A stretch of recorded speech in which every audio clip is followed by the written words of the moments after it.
Now we are down to top 5 enama players amaningi kakhulu mfethu. Remember, this is my top 10 yama best performing players thus far this season ku Betway Premiership 2025-26. Lana mfethu ngizokutshela abadlali abaperformayo but ingabafakanga einambeni. Engingasho ngithi unumber but abaperformayo nabo ukuthi angeke uze kumina uzokuthi usibanibani umfakanga ngimfakile even though ngazange ngimfake einambeni. Nami ngiyamrecognize, nami ngiyambuka, nami ngiyibuka iBetway Premiership.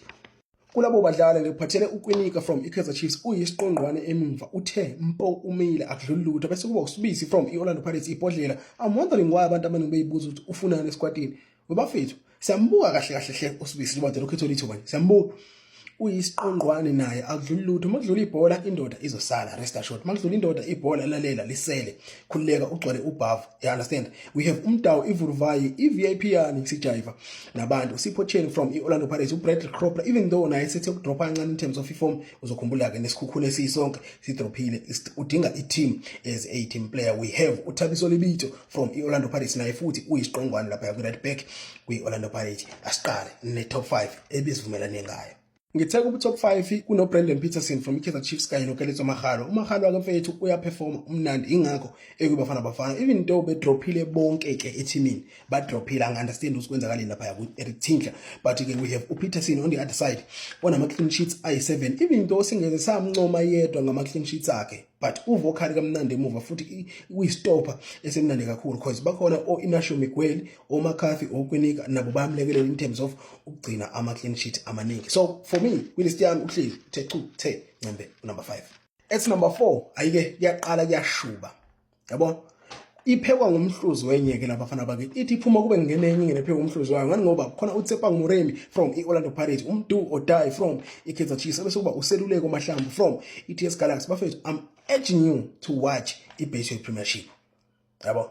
You can't tell me ukuthi uzobuka iSunderland neEverton kwiPremier League yabo uye kuTS Galaxy neStellenbosch. That is a very good match to watch. So I'm urging you guys to go there and watch iBetway Premiership ukuze nizo understand mase ngitshela ukuthi uMahlambi is performing exceptionally well this season from iTS Galaxy and he is scoring goals left, right and center. Umdu odai these two Umdu odai noTsepang Muremi they need no introduction because they play for the most watched teams in South Africa. Oh, you know them, so they need no introduction from me. Yabona masikhuluma ngomaster weconsistency, masikhuluma ngomaster yabo weconsistency, sikhuluma ngoRons uRonwen Williams. Against iKaizer Chiefs they should have lost. He made ama crucial saves. Against iMagesi kwamele mhlambe badroge, he made ama crucial saves. Against iOrlando Pirates he made ama crucial saves kwamele badliwe. Yakhumbula i1-on-1 against uLeboni Siyema. Against iTS Galaxy kwamele badliwe, he made ama crucial saves. Maningi ama game I've lost count. uRonwen Williams bafethu eyimisela kakhulu kumele Sundowns kanye nabafana. That is why ngimbeke ku number 3 and then we have uOaks umfuka mthetho. I've got to be honest here. I must be honest. La uOaks enakhona irespect yami. It was against Stellenbosch kwadlala iOrlando Pirates against Stellenbosch. Kwakukhona uMiguel Team, uBen Mutwari noThabang Monare edition iOrlando Pirates bedlala kahle. Yes, bemnandi besatshwa beqeda ama trophies ngapha nangapha. And then uOaks badlala naye against Stellenbosch ewabathwala mfethu wabathwala eyedwa kwaziwa ngena unhlanhla mgaga late ezomlekelela but mfethu uOaks wadlala kamnandi kakhulu lapha ila enakhona my respect ingakho ngimbeka ku number 3 ngoba namanje eSkaizer Chiefs uyaperforma umnandi angikaze ngilahlekelwe yena after kumbona against Stellenbosch ulokho engiqhilazele njalo nje bafowethu. That is why bengihlezi ngimncoma ngisho abantu abaningi bemxhayeka. For me uhlezi uthe ngcembe ku number 3.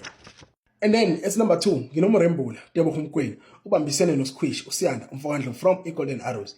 La ayibafetha introduction la isikhathi sincane uyamazi nawe ulokho ebambe lapho nje uNtswembu uyaperform uyadeliver for club and country. uSiyanda Ndlovu ngiyafisa ukumbona kuAfcon angazi kungenzeka kanjani uNtswembu bafethu naye uyena lo ohlanganisa iGolden Arrows izibe yilento eyiyona namhlanje. 10-1-1 nanka amaphoyisa mntanami uOzwina Police uhlezi number 1 ubambisene neTLB suka le kwaNibela ehluhluwe sizohlala number 1 welist yakasibonelo namhlanje. If uphikisana nelist yami mfethu you also have a right, it is your constitutional right njengoba nje uowner ifone ukuthi ungayibhekisa ngakuwe ushuthe noma urecord noma ngabe yini officer uyirecorda ngaleso sikhathi. From me to you, one love. Please follow, subscribe, like and share ukuze sithi ukukhula bafethu.